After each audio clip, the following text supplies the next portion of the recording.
எனது அன்பு நேயர்களே, வணக்கம். உலகெங்கும் வாழும் டிவைன் டைவ் தமிழ் சேனலின் அன்பர்களை இந்த சிறப்பு பதிவிற்கு அன்போடு வரவேற்கின்றேன்.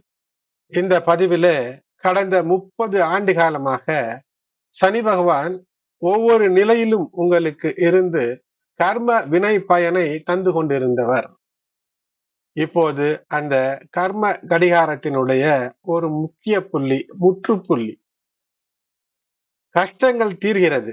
இதுவரை பட்ட கஷ்டம், பட்ட அவமானம், சனி பகவான் உங்களுடைய ராசியிலிருந்து எந்த இடத்துல எத்தனாவது இடத்துல இருந்தாரோ அதற்கேற்ப அதில் இருக்கக்கூடிய நட்சத்திரத்தில் ஏற்ப சந்திரன், சூரியன் இவையெல்லாம் உங்களுக்கு ராசி மற்றும் லக்னத்தை தரும். சனி பகவான் தினந்தோறும் வாழ்க்கையிலே பல இன்னல்கள் ஏது நடக்க வேண்டும் நடக்கக்கூடாது என்பதை பற்றி கர்ம வினைக்கேற்ப தந்து கொண்டிருந்த விஷயத்தை ஒரு கிரேட் டாஸ்க் மாஸ்டர் அவருடைய ஒரு 30 ஆண்டு கால சுற்றுப்பயணத்தை இந்த ரேவதி நட்சத்திரத்திலே கால் எடுத்து வைத்து முடிக்கிறார். இது ஒரு சாதாரண ஒரு பெயர்ச்சி அல்ல. ரேவதி நட்சத்திரத்திற்குள் சனி பகவான் காலெடுத்து வைப்பது மே 17, 2026 என்பது அந்த பெயர்ச்சி தொடங்கும் போது கர்ம வினை பயன்களுடைய ரீசெட், கர்மாவினுடைய ஒரு சாப்டர் முடிவடைகிறது. A chapter is closed. நல்வினை பயன்களை நீங்கள் மாற்றிக்கொள்வதற்கு ஒரு மாபெரும் ஒரு ரீசெட். எப்படி ஏதாவது ஒன்று வேலை செய்யவில்லை என்றால் ரீசெட் செய்வோம், அதுபோல் உங்களை ரீசெட் செய்து கொள்வதற்கு இது ஒரு முக்கிய காலம். அன்பு நேயர்களே, இதுவரை சப்ஸ்கிரைப் செய்யாத அன்பர்கள் சப்ஸ்கிரைப் செய்து தொடர்ந்து இணைந்து ஆதரவு தர அன்போடு கேட்டுக்கொள்கின்றேன். இந்த பதிவை மேலும் உங்களுடைய உற்றார் உறவினர் நண்பர்கள் கண்டும் கேட்டும் பயன்பெறும்படியாக ஷேர் செய்து உங்களுடைய ஆதரவினை நல்க அன்போடு வேண்டுகின்றேன். இந்த 2026 ஆண்டுல ஒரு நல்ல தொடக்கம்தான். மத்திய பகுதிக்கு வந்துவிட்ட ஆண்டினுடைய மத்திய பகுதிக்கு வந்து விட்டீர்கள். 17 மே 2026 துவங்கி சனி பகவான் அவருடைய சுய நட்சத்திரமான உத்திரட்டாதியிலிருந்து மாறி ரேவதி நட்சத்திரத்திற்கு பெயர்ச்சி. ரேவதி தான் சனி பகவானுடைய ஜென்ம நட்சத்திரம் என்பதும் மரபு, ஐதீகம். இந்த நட்சத்திரத்திலே அக்டோபர் 9 வரை இருப்பார். 146 நாட்கள். இதில் முதல் ஒரு 80-83 நாட்கள் உங்களுடைய பர்சனாலிட்டி, நீங்கள் எது செய்தால் நல்லது வரும் என்று உங்களுடைய வாழ்க்கையிலே மாணவ பருவமோ, திருமணத்திற்காக தயார் நிலையில் காத்திருக்கக்கூடிய பருவமோ, அல்லது திருமணமாகி வாழ்க்கையை துவங்கி இருக்கக்கூடிய பருவமோ, அல்லது வாழ்க்கையை துவங்கி குழந்தைகளினுடைய நலனுக்காக உங்களுடைய வாழ்க்கை அர்ப்பணித்த பருவம் எதுவாக இருந்தாலும் சரி, இப்போது வாழ்க்கையிலே இருக்கக்கூடிய பிரச்சனைகளில் உங்களுக்கு புரியும். அதிலிருந்து ஒரு மாற்றத்திற்கான ஒரு வழியை இந்த செழிப்பு என்று பொருள் தரக்கூடிய ரேவதி நட்சத்திரம் தரும். சுமார் 30 ஆண்டுகளுக்கு பின் சனி பகவான் புஷ்யனை அதிதேவதையாக கொண்ட, புஷ்யன் என்பது தேவனின் பெயர், ரேவதி நட்சத்திரத்துடைய தேவதை. ரேவதி என்பது புதனினுடைய நட்சத்திரம். ஆகினால இந்த பெயர்ச்சி என்பது சனி பகவான் இந்த 2026 ஒரு கிட்டத்தட்ட 6 மாதங்கள் இருப்பார், 9 அக்டோபர் வரை. மீண்டும் வக்ர பயிற்சியாக சொந்த சுய நட்சத்திரம் உத்திரட்டாதிக்கு வருவார். அப்போது மேலும் ஒரு வாய்ப்பு, ஏதேனும் ஒரு அடித்தளத்தை சீராக இடுவதற்கு, கட்டமைப்பதற்கு. முதல் 83 நாட்களிலே இந்த அக்டோபர் 9 வரை உங்களுடைய பிரச்சனை எதுவோ அதை சீர் செய்வதற்கும், அதன் பின்பு அதிலிருந்து வெளிவருவதற்கு தேவையான ஆதாரங்கள், பொருளாதாரம், மாணவர்கள் என்றால் கல்வி ஆதாரம், இவற்றை சீர் செய்து கொள்வதற்கான வாய்ப்பை தரும். இந்த 2 நிலைகளுக்கு சென்று, அதாவது பாதம் 1 ரேவதியிலே, பாதம் 2 ரேவதி நட்சத்திரத்திலே சென்று மீண்டும் வக்ரகதிக்கு வந்துவிடும். ஆகினால் இது இப்படி பிரித்து வெற்றிக்காக திட்டமிடுவீர்கள். ரேவதி நட்சத்திரத்தினுடைய பெயர்ச்சியில வக்ர நிலை ஜூலை 27 முதல் இருக்கும். இந்த வக்ர நிலை என்பது வக்ர நிலையிலேயே உத்திரட்டாதி 4ஆம் பாதத்திற்கு சனி பகவான் வந்து விடுவார். இந்த வக்ர நிலை டிசம்பர் 11 வரை இருக்கும். ஆகையினால் இந்த டிசம்பர் 11 வரை வக்ர நிலை இருக்கக்கூடிய சமயத்துல சனி பகவான் உங்களுக்கு திருத்தக்கூடிய விஷயங்களுக்கு ஒரு அவகாசம் தருவார். புதனினுடைய நட்சத்திரத்திலே பயிற்சி ஆகக்கூடிய இந்த காலகட்டத்தில உங்களுடைய சுய ஜாதகத்தில புதன் ஆட்சி, உச்சம், சுபர் பார்வை என்று இருந்துவிட்டால் மிக அற்புத பலன்களை, ஒருவேளை புதன் புக்தி அல்லது புதன் அந்தரம் இருக்கிறது என்றால் அதுவும் சிறப்பான, மிக சிறப்பான பலன்களை உங்களுக்கு தரும். வாழ்க்கையில பல நிலைகளில் லட்சுமி கடாட்சத்தை தரும். ஒரு இடத்திற்கு ஒரு இலக்கை அடைவதற்கான வழி தெரியவில்லை என்றால் அதற்கு ஒரு வழி ஏற்படும். ரேவதி நட்சத்திரம் 27வது நட்சத்திரம் என்பதனால் பழைய பிரச்சனைகளுக்கு ஒரு முடிவு வரும். புதிய நல்ல அத்தியாயம் துவங்கக்கூடிய அமைப்பை தரும். உலக அளவிலே பொருளாதாரத்திலே ஒரு முன்னேற்றம் என்பது இருக்கும். வர்த்தக ரீதியான மாற்றங்கள் ஏற்படும். சில விஷயங்களிலே விலை உயர்வு என்பது மக்களை பாதிக்கும். ஆகையினால் அதற்கும் தயாராக இருக்க வேண்டும். கடின உழைப்பு மற்றும் நேர்மையுடன் செயல்பட்டு இந்த காலத்திலே மிகச்சிறந்த பலன்களை பெறுவதற்கு ஏற்ற காலமாக அமைகிறது. அன்பு நேயர்களே, இப்போது ஒவ்வொரு ராசிக்கும் மிக சுருக்கமாக பார்ப்போம். மேஷ ராசி 7.5 சனியினுடைய ஆரம்பத்திலே இருக்கிறீர்கள். செலவு அதிகரிக்கும். எதை சீராக செய்ய வேண்டும் என்று, எதில் செலவை கட்டுப்படுத்த வேண்டும் என்று திட்டமிட்டுவதற்கு இது ஏற்ற காலம்.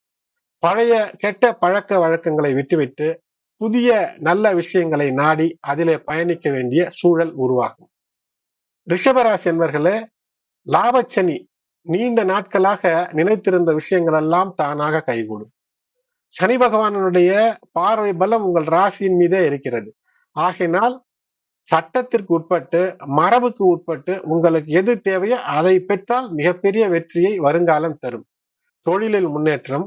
சிலருக்கு இருக்கக்கூடிய தொழில் கையில பணம் சேர்ந்து விட்டது, தொழிலை விட்டு விடலாம் என்று விட்டு விடுவார்கள். ஆனால் அப்படி விடும்போது விரைவிலே கஷ்டப்படக்கூடிய ஒரு காலம் வந்துவிடும். அதனால் எப்போதுமே கைப்பணம் நிறைய இருக்கிறது என்று இருக்கக்கூடிய விஷயத்தை உதறி தள்ளக்கூடாது. புதிய வாய்ப்புகள் வரும். வருமானம் உயர்வதற்கான வாய்ப்புகளை ஏற்படுத்தி கொள்ள வேண்டும். மிதுன ராசி அன்பர்களே, தொழில் ஸ்தானத்திலே சனி பகவான் இருக்கிறார். வேலை பளு என்பது உங்களுக்கு சற்று கூடுதலாக இருக்கும். ஆரம்பத்திலே கஷ்டம் போல் இருந்தாலும் கூட நல்ல விஷயத்திற்கு எது செய்தால் லாபம் வரும் என்று திட்டமிடுகிறீர்களோ அது செய்வது வெற்றியை தரும். பதவி உயர்வு, வேலை சம்பளத்திற்கு வேலை என்றால் பதவி உயர்வு, வெற்றி எல்லாம் நிச்சயம் இருக்கும். கடகராசி என்பர்களே, உங்களுக்கு 9ஆம் நிலையிலே சனி பகவான். ஆகையினால் இப்போது உங்களால் உங்களுடைய தந்தைக்கு பிரச்சனை, உங்களுடைய தந்தையால் உங்களுக்கு பிரச்சனை என்று இருந்தால் இந்த பாக்கிய சனி காலத்துல சீரான விஷயங்களை சட்டத்திற்குட்பட்டு செய்யும் போது வெற்றியும் அதிர்ஷ்டியும் தரக்கூடியதாக இருக்கும். வெளியூர் வெளிநாட்டிற்கு உங்களை தள்ளி இருக்கும். அந்த வெளியூர் வெளிநாட்டில பயணங்களில குடும்பத்திற்கு சாதகமான நல்ல விஷயங்களை செய்து வெற்றி பெற வேண்டும். நல்ல விஷயங்களை தேவையில்லாத விஷயங்களில் ஈடுபடும் போது பாக்கிய சனி அதிர்ஷ்டத்தை தருவதற்கு பதிலாக பாக்கியத்தை தருவதற்கு பதிலாக வரக்கூடிய ஒரு 30 ஆண்டு காலத்திற்கு ஏதேனும் உங்கள் பேச்சு, ஆணவ போக்கு, சிந்தனை தடுமாற்றம் இவற்றால் சிக்கல் ஏற்படுத்திக் கொள்ளக்கூடாது. கர்ம வினை பயனின் முடிவில வெற்றிக்கான வழிகளை தேடுங்கள். வெற்றி நிச்சயம். இந்த ரேவதி நட்சத்திரத்திலே இருக்கக்கூடிய சனி பகவான் ஒரு செழிப்பை உங்களுக்கு நிச்சயம் காட்டுவார். சிம்மராசி அன்பர்களே, அஷ்டம சனி காலம். ஆனால் சனி பகவான் முடிக்கக்கூடிய அந்த அஷ்டம சனியை முடித்து செழிப்புகளை தரக்கூடிய, நிம்மதியை தரக்கூடிய அமைப்பு. இப்போது நண்பர்கள், உறவினர்கள், உடன் வேலை செய்பவர்கள் மூலமாக நல்ல ஒரு உதவி கிடைக்கும், முன்னேற்றம் கிடைக்கும். அடுத்தவர் கெடுக்கிறார் என்று நினைத்தாலும் கூட அதிலும் கூட ஒரு ஆதாயம் கிடைத்துவிடும். உங்கள் வழியிலே போடக்கூடிய கற்களை தடை கற்களாக அல்லாமல் படிக்கற்களாக மாற்றும் ஆற்றலை உங்களுக்கு இந்த ரேவதி சனி தந்து விடுவார். ஆகையினாலே ஒவ்வொரு கல்லையும் ஸ்டெப் ஸ்டோன் டு சக்சஸ் என்று மாற்றி அடுத்தவர் ஆச்சரியப்படும்படி வாழ்க்கையிலே உயரக்கூடிய அற்புதத்தை இந்த சமயம் செய்யும். வணிகர்கள், சிம்மராசி என்பர்கள், புதிய ஒப்பந்தங்கள், எதிர்பாராத தனலாபம் இவையெல்லாம் இருக்கும். கன்னிராசி என்பர்களே, உறவுகள் மற்றும் கூட்டு தொழில் மூலமாக லாபம் கிடைக்கும். எதிர்பாராத லாபம் பல வகைகளிலிருந்து வருவதற்கான வாய்ப்பை தரும். இதுவரை இருந்து வந்த கஷ்டம் ஏன் இப்படி இருக்கிறது, எது செய்தாலும் வெற்றி இல்லையே என்று சோம்பி கிடந்த அல்லது தங்கி தேங்கி கிடந்த நிலையிலிருந்து ஒரு முன்னேற்றம் என்பது ஏற்படும். வாழ்க்கையிலே புதிய முன்னேற்ற சிந்தனை, புதிய வாய்ப்பு எல்லாம் கிடைக்கும். துலாம் ராசி அன்பர்களே, உங்களுக்கு இந்த சனியினுடைய அற்புதம் என்னவென்றால், இந்த சனி பகவான் பல விஷயங்களிலே ராஜயோக பலன்களை தந்து விடுவார். சனி பகவான் இருக்கக்கூடிய நிலைகளில் பார்க்கும்போது வெற்றிக்கான வழி பலவற்றை உங்களுக்கு தருவார். எதிரிகள் விலகி செல்லக்கூடிய, இருக்கக்கூடிய இடம் தெரியாமல் துண்டை காணும் துணியை காணும் என்று எதிரிகள் ஓடக்கூடிய ஒரு நிலையை இது ஏற்படுத்தும். பணம் எங்கேனும் சிக்கியிருந்தால் அது மீண்டு வரக்கூடிய அமைப்பை இது தந்துவிடும். செழிப்பு இருக்கும். ஆரோக்கியத்திலே இதுவரை இருந்து வந்த பின்னடைவில இப்போது ஒரு முன்னேற்றம் என்பது இருக்கும். விருச்சிக ராசி அன்பர்களே, உங்களுடைய குழந்தைகளின் வழியில கவனத்தை செலுத்த வேண்டும். குழந்தைகளுக்கு நல்ல விஷயத்தை சொல்லி வளர்த்தீர்கள் என்றால் இப்போது அவர்கள் உங்களுக்கு நல்ல விஷயங்களை, நற்பயன்களை தருவார்கள். இதற்கு முன்பு ஏதேனும் தவறாக இருந்தால் அதை சீர்திருத்திக் கொள்வதற்கு மிக உகந்த காலமாக ரேவதி நட்சத்திரத்திலே சனி இருக்கும்போது பயன்படுத்திக் கொள்ளுங்கள். காதலிலே பிரிவு என்றாலும் கூட பேசி இணையக்கூடிய அமைப்பு. முதலீடுகள் மூலமாக, இன்சூரன்ஸ் போன்ற விஷயங்களின் மூலமாக தனலாபம் ஏற்படும். நீண்டகால முதலீடுகளிலிருந்து லாபம் பெறக்கூடிய அமைப்பு. ஸ்பெகுலேட்டிவ் இன்கம் இருந்தாலும் கூட அதிலே கூட சற்று கூடுதல் லாபம் வரும். தனுசு ராசி என்பவர்களே, இந்த காலகட்டத்தில் உங்களுடைய அந்த வசதிகள், சுகம் என்ற விஷயத்திலிருந்து சற்று வெளிவர வேண்டும். அவுட் ஆஃப் கம்ஃபர்ட் ஜோன் வரும்போது வெற்றிக்கான வாய்ப்புகள் அதிகம். வீடு, வாகன பராமரிப்பு செலவுகள் இருக்கக்கூடிய வாய்ப்பு. வீடை சற்று விரிவாக்கி கட்டி சில செலவுகள் இருக்கலாம். தாயின் உடல்நிலையின் மீது கவனம் இருக்கலாம். கடின உழைப்பின் மூலமாகவே சொத்து சேர்ப்பதற்கான வாய்ப்புகள் இருக்கும். சொத்து சேர்க்கும் வாய்ப்பு ஏற்பட்டால் சிறு கடன்கள் வாங்கி சொத்தை சேர்க்க தவறாதீர்கள். மகர ராசி என்பர்களே, தைரிய சனி என்பதனால் எதையும் துணிச்சலாக செய்து, சகாய சனி என்பதனால் வெற்றியை பெற்று விடுவீர்கள். இனி வரும் காலங்களிலே எடுத்ததில் வெற்றி, தொடுத்ததில் லாபம் என்று வெற்றி முழக்கம் என்பது நிச்சயமாக இருக்கும். புதிய புதிய முயற்சிகள் எல்லாம் வெற்றியை தரும். உடன் பிறந்தவர்களோடு இருக்கக்கூடிய வேறுபாடு நீங்கும்.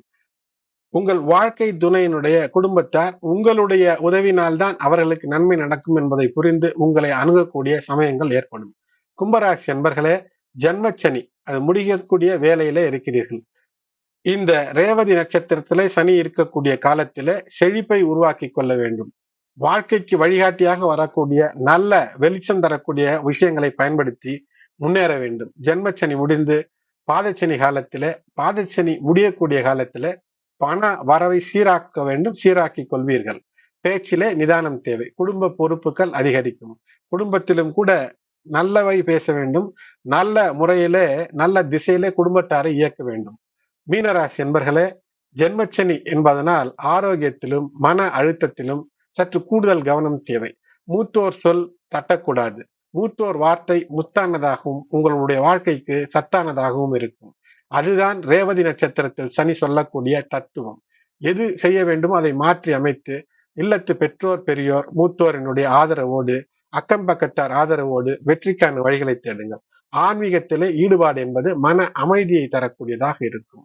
அன்பு நேயர்களே, புதனுக்கான பிரீதியான விஷயங்கள் புதன்கிழமைகளிலே நெய் தீபம் ஏற்றி வழிபாடு, உங்கள் இல்லங்களுக்கு அருகிலே இருக்கக்கூடிய ஆலயங்களுக்கு சென்று சிவாலயங்கள் அல்லது பெருமாள் கோயில் சென்று வழிபாடு செய்வது. இந்த காலகட்டத்திலே குரு பகவானுக்கான வழிபாடு, செவ்வாய் பகவானுக்கான முருகன் வழிபாடு, இஷ்டதெய்வ குலதெய்வ வழிபாடோடு தினந்தோறும் அதிகாலை விநாயகர் வழிபாடும், ஞாயிற்றுக்கிழமையாவது குறைந்தபட்சம் சூரியனுக்கான அர்க்கியம் செய்வது, சூரிய நமஸ்காரம் செய்வது, இவையெல்லாம் வெற்றிக்கான வழிகள் தரும். ரேவதி நட்சத்திரத்திலே சனி செல்வதனால் பசு போன்ற மிருகங்களுக்கு உங்கள் கைகளால் பசுந்தீவனத்தை தருவது மேலும் புண்ணிய பலன்களை தந்து நல்லொருளை ஏற்படுத்தும். அன்பு நேயர்களே, இந்த பதிவு பிடித்திருந்தால் லைக் செய்து உங்களுடைய மேலான கருத்துக்களை கமெண்டிலே தெரிவித்து இந்த பதிவு மேலும் உங்களுடைய உற்றார் உறவினர் நண்பர்களும் பயன்படும்படியாக ஷேர் செய்யுங்கள். சப்ஸ்கிரைப் செய்து ஆதரவு தாருங்கள். நன்றி.